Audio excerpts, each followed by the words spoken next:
began with a uniform on the ground. A police officer in Kenya, once a symbol of authority, looked into the camera and said, "I will not serve a system that has lost its soul." And with that, he walked away. No protester had shouted louder. No speech had struck deeper. Thousands followed, not just civilians, not just students, but the very enforcers of the law. In Kenya, the guardians of order have become the first to rebel, not with weapons, but with truth. And their truth is terrifying. The system is broken from within. But this is not the story of a broken country. It is the story of a continent at a crossroads. Have you ever felt your heart break from sorrow? Watching Africa sink into war and chaos, seeing children lose their families, left hungry, sick, and trembling in silence. We have suffered long enough. Now is the time for us, the sons and daughters of this continent, to unite for peace, for the love of God. Let us end the violence and rise as one Africa. Share this video so our voice can be heard. Let God see our courage. Let the world no longer turn its back on Africa. Share it for the dream of a free, peaceful, joyful Africa. Tell us where you are in the world. Like and subscribe to show the world that unity is victory. Because while Kenya burns with unanswered rage, another nation is rising with silent fire. In Burkina Faso, there are no slogans. There are no parades. Yet across the villages, young people are rebuilding schools, planting crops, and teaching each other without being asked. What changed? His name is Ibrahim Traoré. Young, unpolished, and unwilling to beg. This is not just a comparison between two countries. It is a confrontation between two visions of Africa. One bows to foreign pressure, the other dares to trust its people. Today, we expose the cracks. We reveal the hope. And we ask the question echoing across the continent. When power fails from above, can faith rise from below? This is not just news. This is an African awakening. And it has already begun. It did not begin with a riot. It began with silence. Salaries were delayed, bonuses cut, prices soared. But what no one expected was that the first to break the silence would be those sworn to protect it. In July 2024, the streets of Nairobi witnessed something unseen in decades. Thousands of police officers, the face of state power, laid down their weapons and marched. They did not wear riot gear.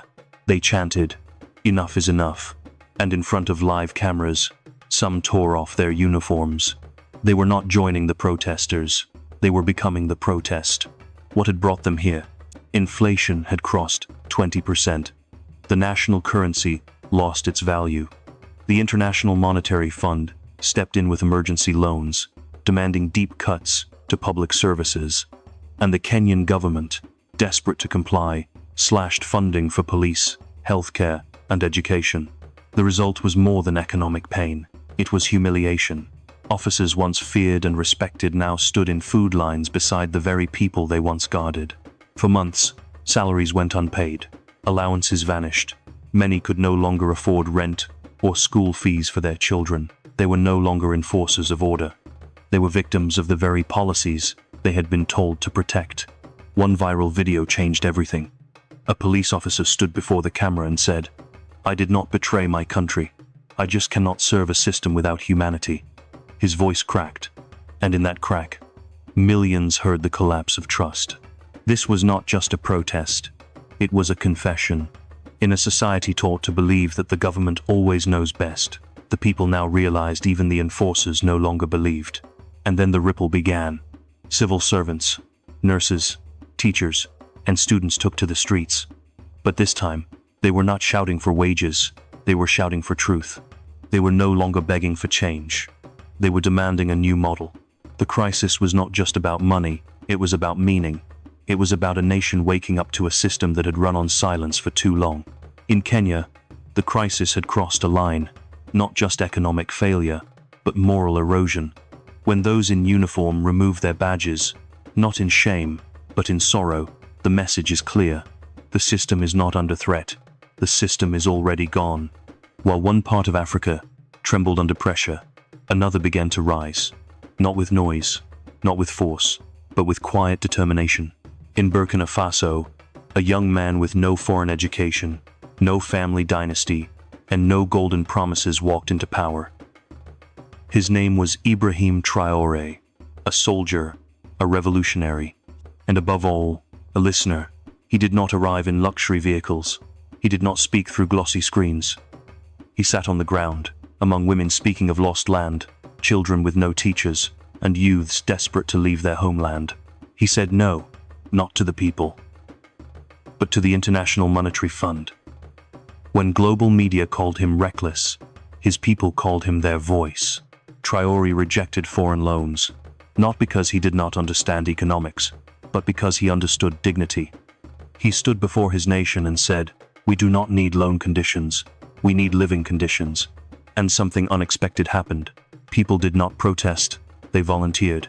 Young men repaired schools. Women formed groups to feed communities. Students began teaching rural children using chalk and radio, not for salary, but for belief. In a continent where leaders are often seen only during election season, Traoré showed up, unannounced, without a script, and without security. His words were simple, his actions louder. He did not offer subsidies or promises of wealth. He offered something more dangerous to the status quo. He offered trust. And he asked for responsibility. He turned political power into social invitation. He asked citizens to help decide budgets, to guard power stations, to donate land, and they did. What made this even more extraordinary was that the love for him did not stop at Burkina Faso's borders. From Mali to Niger, from Chad to even Nigeria, people whispered his name. They called him the son of the mainland, the second Sankara, the man who speaks for us. He was not promising miracles. He was building participation, not a campaign, but a culture. And that made all the difference. In Traoré, people saw not a savior, but a mirror, a reflection of the leader they had always deserved. In a time when politics feels distant and polluted, Traoré walked straight into the hearts of his people, with no fanfare, only faith. And in that faith, a movement began, not driven by slogans, but by silent commitment, the kind that builds nations from the ground up. Two nations, same continent, same storm, but two entirely different choices. In Kenya, the government moved fast, not to consult the people, but to obey foreign demands. Emergency reforms were passed overnight, salaries slashed, taxes raised, health and education stripped bare. No meetings, no questions, just orders. And so the police protested. The very force meant to enforce those orders became the first to say no. The message spread like fire. But across the continent, in Burkina Faso, the response was different. There were no orders. There was a question. Traoré stood before his nation and asked, "If you were president, what would you cut to protect food and schools?" And something unexpected happened. People did not retreat. They responded. They debated. They donated. Village chiefs gave land. Civil society groups offered labor. Youth volunteers protected power stations from sabotage. No promises of pay, no threat of force, just a shared understanding. One side imposed policy and waited for endurance. The other sparked participation and found resilience. This was not charity, it was ownership. And then the revolutions began. But in opposite directions. In Kenya, anger filled the streets. Students, nurses, teachers, all marched, not just against poverty, but against decisions made without them. Their signs did not demand help. They demanded respect. In Burkina Faso, there were no protests, only projects. Women formed cooperatives to make local bread. Students tutored children on community radio. Farmers revived tools to fix old machines. Not because they were told, but because they believed. The same pain, but two paths. One fueled by frustration, the other by faith. Which revolution lasts longer? The one that breaks windows, or the one that builds classrooms? When people feel excluded, they resist. When they feel heard, they create. The choice was not about politics. It was about power. In Kenya, power came from above. In Burkina Faso, it rose from the soil, and that made all the difference. Because revolutions do not begin in parliaments, they begin in hearts. And across Africa, hearts are choosing sides. One model builds fear, the other builds trust. One tells people to survive, the other asks them to lead. In these two revolutions, Africa is watching, not just what happens, but why. And maybe, just maybe, choosing which future to follow. This is a Kenyan story. Please listen. My name is Achieng Wanjiru. I live in Kibera, Nairobi, one of the largest slums in Africa. I have seen suffering with my own eyes, hunger, violence, broken promises. I have lost friends to police bullets and brothers to despair. But today, after watching the story of Kenya and Burkina Faso, I feel something I have not felt in years, a spark of hope. When I saw our police remove their uniforms and speak from the heart, I cried. Not because they were weak, but because they finally showed the truth, that even those who protect the system are tired. Tired of lies, tired of poverty, tired of being used. And then I saw Burkina Faso, young people repairing schools, farmers teaching children, students learning without money. It was not a miracle. It was proof that Africa rising is real. Not just in the headlines, but in the hands of ordinary people. I want to be part of that. I want my children to grow up in a continent where we build, not beg, where leaders listen, not command. I want to believe in the new Africa, one built on justice, dignity, and truth. We do not need foreign solutions. We need each other. We need to rise together, across borders, across pain. This is what Africa Reborn looks like. Not perfect, but alive, awake, fighting back with knowledge, with unity, with love. Let us not wait any longer. Africa Rising is here. It starts with us. Where are you watching this video from on our planet? Tell us in the comments. Your words have power.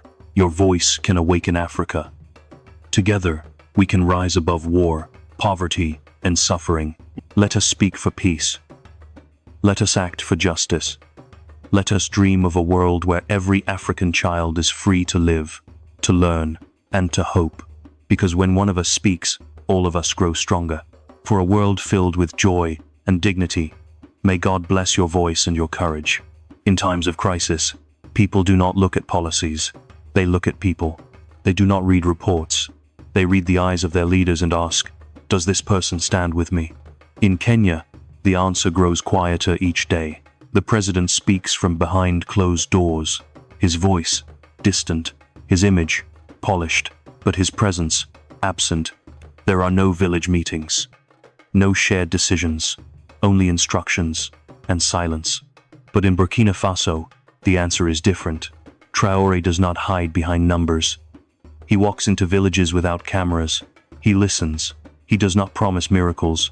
He speaks of steps. Steps rooted in the soil, in community, and in dignity. And the people respond. In Kaya, students who once waited for jobs are now teaching each other. Seniors guide freshmen in engineering labs with no electricity, no projectors, just grit and chalk. In rural towns, mothers teach farming to their children, not from books written abroad, but from the knowledge passed through hands and seasons. And no one asks for permission. Because in Burkina Faso, people no longer wait for the government to act. They act, knowing their leaders will not stop them. And that is the true test of leadership. Not how much control you keep, but how much courage you release. In Kenya, people protest because they feel excluded. In Burkina Faso, people build because they feel trusted. The contrast is sharp. One model survives by fear. The other grows through faith, and it spreads. In Mali, in Niger, in Chad, young people gather in community halls and on Facebook. They do not speak of donations. They speak of independence. They do not wait for help. They offer hands. The story of Traoré is not a tale of one country. It is becoming the vocabulary of a new Africa. Because when people believe they are part of the mission, they will protect it. But when they feel used, they will reject it. Trust is not a strategy. It is survival.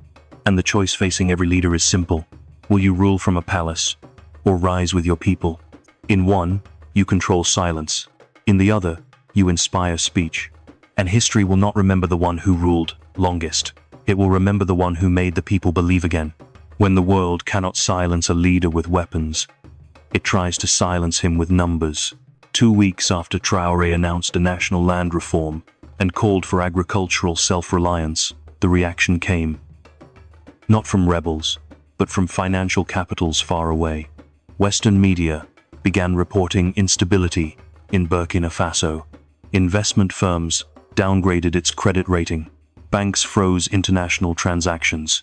No debt default had occurred, but punishment was delivered. Then came the next blow. International academic organizations cut funding to Burkina Faso's universities. Their reason? The country's educational model no longer aligned with global standards. But people knew the truth. When they could not control the government, they tried to control the next generation. And just when it seemed like the lights were being turned off one by one, something unexpected happened. Professors stepped up. Students refused to wait. In Ouagadougou, a senior engineering class began teaching incoming students. Not for credit, not for grades, but for survival. In Koudougou, farmers opened weekend schools to teach their children how to plant, save, and trade, not from foreign textbooks, but from local wisdom. No one issued a directive, no government office sent approval, and no one asked, "Is this allowed?" Because when belief is born, bureaucracy becomes irrelevant. Education became a social movement, and beyond Burkina Faso, the ripple grew. In Kenya, where students had once shouted in protest, new voices emerged. Why do we still wait for scholarships from abroad? If Burkina Faso can teach itself, why can't we? The question struck deep, because education was no longer a privilege. It was the quietest protest. The chalkboard became mightier than debt. The classroom became a battlefield of ideas, and what started as a punishment became a weapon of hope. Africa had been told for generations it could not stand without aid. But now, a university ran without funds, a school ran without permission, and a country moved forward without fear. The silent war had begun, not with guns, but with pressure, ratings, and rules. But in this war, the people fought back with courage, dignity, and self-reliance. They did not win headlines, but they were writing history. Because sometimes, the strongest revolution is not the loudest. It is the one that no one sees coming. The one built with chalk, soil, and trust. And in that quiet defiance, Africa found something stronger than funding. It found belief. 2 countries, 2 leaders, 2 futures. Burkina Faso did not avoid the storm. It walked into it with honesty. Instead of hiding behind policies, Traoré asked his people to rise. And they did. With chalk, with land, with trust. Kenya followed a path too familiar across Africa. Quiet decisions made behind closed doors. Pain passed on to the people, anger exploding on the streets. But this is not just their story. It is ours. It is yours. Because the real question is not what governments did. It is what people believed. When leaders speak from palaces, the streets answer in protest. But when leaders sit with farmers, students, and mothers, the country becomes unshakable. This is the truth echoing across the continent. And now, we ask you, where are you watching this video from on our planet? Tell us in the comments. Your words have power. Your voice can awaken Africa. Together, we can rise above war, poverty, and suffering. Let us speak for peace. Let us act for justice. Let us dream of a world where every African child is free to live, to learn, and to hope. Share this video so our voice can be heard. Let God see our courage. Let the world no longer turn its back on Africa. Share it for the dream of a free, peaceful, joyful Africa. Like this video. Subscribe to this channel. Show the world that unity is victory. Because when a mother teaches her child to love their country, and a student shares knowledge instead of keeping it, that is the miracle of our time. They say every nation is given a moment to awaken. Perhaps this is Africa's moment. My name is Musa Abdullahi. I live in Kano, northern Nigeria, and today, after watching this story of Kenya and Burkina Faso, I cannot stay silent. All my life, I have seen Africa through tears. I have walked through streets where children beg for food, where schools have no chalk, and where hospitals have no medicine. I have heard the cries of mothers who lost sons to war, and the silence of fathers who gave up on dreams. I have seen what happens when hope is stolen. But today, something inside me moved. The story of Ibrahim Traoré is not just about Burkina Faso. It is about us. It is about me. For the first time in a long time, I felt the heartbeat of Africa rising. Not the Africa we see on television, drowning in suffering, but the Africa that stands up and says, enough. When I saw young people in Burkina Faso teaching children with no money, when I saw police in Kenya remove their badges in protest, I knew this is the beginning of something new. This is the dawn of Africa reborn. We, the people of this continent, have carried pain long enough. We have watched while foreign hands signed deals that destroyed our futures. We have kept silent while leaders bowed their heads instead of raising ours. But not anymore. This is the time for the new Africa. An Africa that does not wait for handouts, but builds with its own hands. An Africa where education is not a privilege but a right, where trust is stronger than aid, where truth walks freely among the people. I want to be part of this change. I want to see Africa rising in my lifetime. I want my son to grow up believing that he can stay, that he does not have to run to Europe or America to matter. I want my daughter to believe that her voice is sacred, that her mind is powerful. And to those who try to destroy this awakening with numbers, ratings, and threats, I say this: you cannot kill what is already alive. The fire of Africa reborn is burning in our streets, in our classrooms, in our prayers. We are no longer waiting. We are building. We are learning. We are rising. Let this be the message that travels beyond this video. Let it echo in Ghana, Ethiopia, Senegal, and beyond. Let it remind us that we are not poor, we are powerful. Africa rising is not just a dream, it is a duty. The new Africa is not far away, it begins with us. And Africa reborn is not tomorrow, it is now.